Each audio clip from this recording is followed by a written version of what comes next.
بسم الله الرحمن الرحيم عن أبي هريرة رضي الله تعالى عنه قال قال رسول الله صلى الله تعالى عليه وسلم في الحديث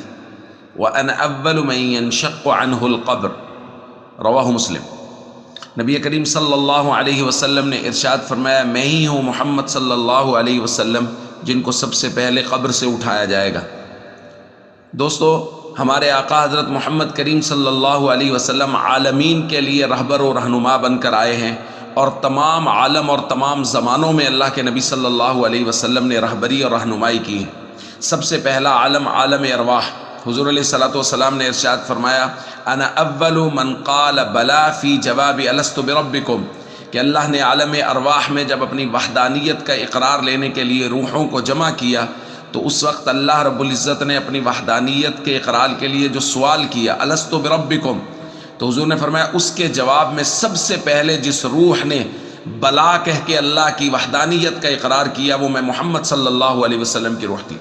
اور حضور علیہ الصلوۃ والسلام کی روح کی اقتداء میں پھر تمام انبیاء کی، اولیاء کرام کی اور تمام لوگوں کی روحوں نے اللہ کی وحدانیت کا اقرار کیا۔ اور عالم دنیا میں اللہ کے نبی صلی اللہ علیہ وسلم تمام لوگوں کے لیے رہبر و رہنما بن کر آئے اور اللہ کا پیغام لوگوں تک پہنچایا۔ اور اس کے بعد حضور نے خود فرمایا، جیسے آج کی روایت میں، انا اول من ينشق عنه القبر، قبر سے بھی سب سے پہلے ہمارے آقا حضرت محمد کریم صلی اللہ علیہ وسلم حضور کو ہی نکالا جائے گا، اور حضور علیہ الصلوۃ والسلام ہی اس وقت تمام لوگوں کی رہنمائی اور رہبری کریں گے۔ اور قیامت میں حضور علیہ الصلوۃ والسلام نے ارشاد فرمایا، انا قائدهم اذا وفدوا، میدان قیامت میں میں ہی سب کی قیادت کروں گا، انبیاء کی بھی قیادت حضور علیہ الصلوۃ والسلام کریں گے۔ ایک روایت میں حضور نے فرمایا، وَبِيَدِي لِوَاءُ الْحَمْدِ، میرے ہاتھ میں لواء الحمد ہوگا۔ اور حضور نے فرمایا، وَمَا مِن نَبِيٍّ يَوْمَئِذٍ آدَمَ فَمَنْ سِوَاهُ إِلَّا تَحْتَ لِوَائِي، اس دن تمام کے تمام انبیاء، آدم علیہ السلام سے لے کے تمام انبیاء، حضور نے فرمایا سب ہی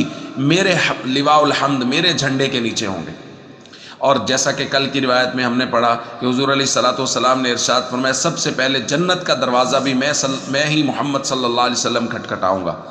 تو جنت میں بھی حضور علیہ الصلوۃ والسلام ہی رہبری کرتے ہوئے لے کے جائیں گے۔ تو دوستو، ہمارے آقا حضرت محمد کریم صلی اللہ علیہ وسلم کو اللہ رب العزت نے یہ شرف بخشے ہیں، اور یہ تو مطلب وہ چھوٹا سا حصہ ہے جو ہماری سمجھ میں آیا ہے، نہیں تو محمد کریم صلی اللہ علیہ وسلم کو اللہ نے وہ کمالات، وہ شرف عطا کیے ہیں کہ انسان کی عقل سے بہت پرے ہیں۔ اس لیے ہمیشہ اپنی قسمت پہ ناز کیجئے، خوش رہیے کہ اللہ نے حضور علیہ الصلوۃ والسلام کی امت میں پیدا کیا، اور اپنی ذمہ داری کو سمجھیں، جو میں بارہا بات کرتا ہوں، فرائض اسلام، ارکان اسلام کی پوری پابندی کریں تاکہ حضور علیہ الصلوۃ والسلام کے سامنے شرمندگی سے بچیں۔ السلام علیکم ورحمۃ اللہ وبرکاتہ۔